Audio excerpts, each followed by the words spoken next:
तो गुरु में और भगवान में और प्रसाद में साधारण बुद्धि नहीं की जाती है। गुरु में मनुष्य बुद्धि, भगवान में मूर्ति में पत्थर बुद्धि और प्रसाद में भोग बुद्धि करें, अन्न बुद्धि करें तो ये उन्नति से वंचित रह जाएंगे। एक बार देवराज इंद्र अपने ऐरावत पर बैठकर, उनका जन्मदिन था, कुछ उत्सव था, बड़े शोभायमान होकर कहीं जा रहे थे। गुरुजी ने देखा शिष्य यशस्वी हो रहा है, गुरुजी प्रसन्न हुए। जैसे बेटी की ऊंचाई देखकर बाप खुश होता है, ऐसे शिष्य का मंगल देखकर गुरु भी प्रसन्न होते हैं। तो प्रसन्नता से गुरु ने माला दे दी। माला दे दी तो माला का तो गुरु की दी हुई माला है तो उसका तो बहुत आदर होना चाहिए, क्योंकि गुरु अगर मिट्टी भी उठा के दे देते हैं, लीद भी दे देते, तभी भी शिवाजी महाराज उसका आदर करते हैं। तो गुरु की दी हुई वस्तु है, देने वाला कौन है कि सदगुरु है, जिसके हृदय में सत्य स्वरूप पर ब्रह्म परमात्मा चमकता है, जिसकी आंखों से परमात्मा की कृपा और आनंद के तरंग बरसते रहते हैं, जिसका शरीर 24 घंटा सत्यचित आनंद स्वरूप के वैव्स बरसाता रहता है। वो प्रकृति पर और वातावरण पर उनकी बड़ी रहमत है। ऐसा रहमी, कृपालु, दयालु, आनंददाता सतगुरु के हाथ से लीद मिली तभी भी शिवाजी के लिए प्रसाद है, मिट्टी मिली तभी भी शिवाजी संभाल के रखते प्रसाद है। लेकिन उस मूर्ख इंद्र ने, देखो देवों का राजा है और मैं उसको मूर्ख कह लेता हूं, मूर्ख इंद्र ने उस समय नहीं समझा। गुरु ने दिया हुआ हार, जैसे कोई साधकों को इधर पहनाते हैं तो हार मिलता है तो आदर से रखते हैं, और कोई नेता आते हैं तो हो लेके जाते, पहन के लोगों को दिखा के फिर कहीं का कहीं कर देते, तो फिर उनकी सीट भी कहीं की कहीं हो जाती। जयराम जी की। और जो आदर करते हैं तो उनका भी आदर होता है और उनकी सीट भी पक्की हो जाती है। ऐसा भी कई अनुभव हो गए लोगों को। जयराम जी की। तो ऐसे इंद्र की सीट भी चली गई। गुरु की माला का अनादर किया तो इंद्र की सीट भी चली गई। इस श्रीमद् भागवत में आता है, सीट शब्द नहीं आता, सीट मेरा मिलाया हुआ है। गुरु ने माला दी और इंद्र ने गुरु की माला का आदर करना चाहिए था, आंखों पे धरनी चाहिए थी। प्राणों की नाई उसका प्रेम से है स्वीकार करना चाहिए था, लेकिन वाहवाही के मद में इंद्र ने वो माला लेकर हाथी के सिर पर रख दी। हाथी तो है, चलते चलते हाथी ने वो माला सूंड में उठाकर पैरों तले कुचल दी। बृहस्पति को बताने वालों ने बता दिया जाके। बृहस्पति को लगा कि मेरी दी हुई प्रसादी और हाथी के पैरों तले कुचलवा दी है, ऐसा किया उसने। इंद्र मूर्ख है। व्यक्ति ने बता दिया इंद्र के दुश्मनों को कि इंद्र के गुरु इंद्र से नाराज हैं। जयराम जी की।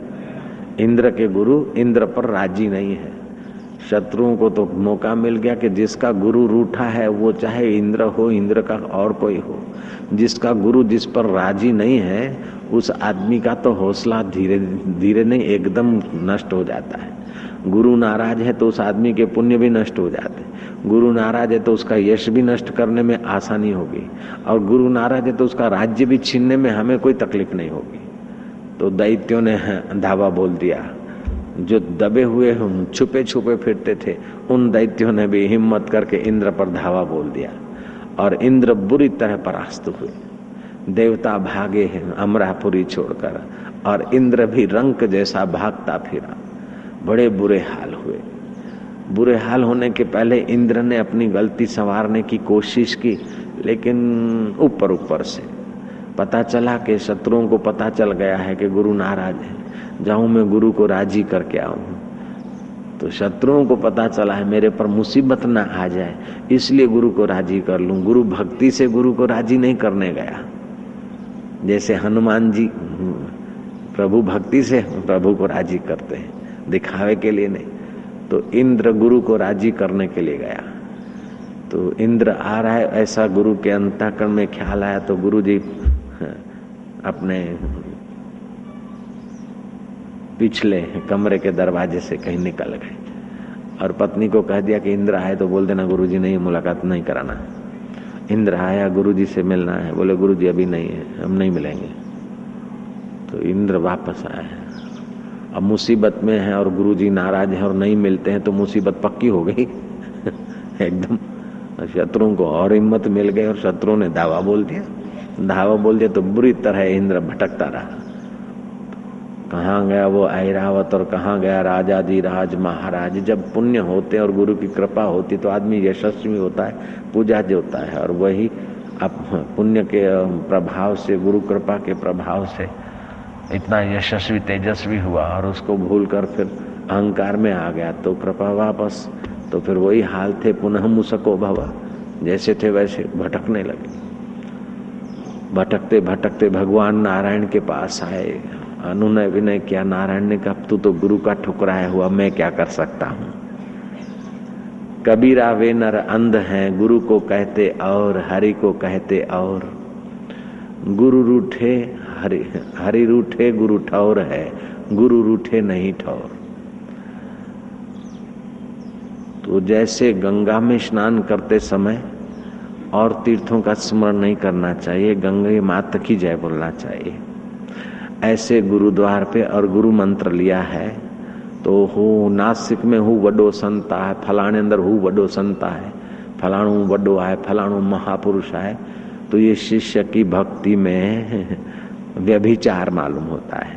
ये व्यभिचारी श्रद्धा है और व्यभिचारी श्रद्धा वाले को गुरु जो देना चाहते वो पचता नहीं। तो जैसे पतिव्रता स्त्री के लिए लूला लंगड़ा पति एक बार मिल गया तो उसका पति है।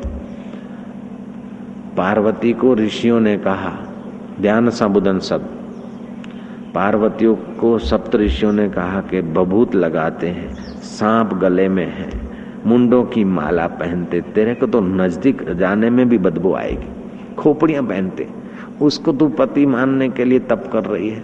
नारायण देखो कितने आराम, कितने उनकी मणि चमकती, मुकुट, ये वो देखो सुदर्शन चक्र, गदा, पद्म, पद्म की सुवास कितनी सुंदर, तुम जरा तो सोचो। पार्वती कहती है कि नहीं, मैंने निर्णय कर लिया, एक बार मैंने अपने दिल झुका दिया उधर, एक बार मत्था टेक दिया मैंने पति भाव से।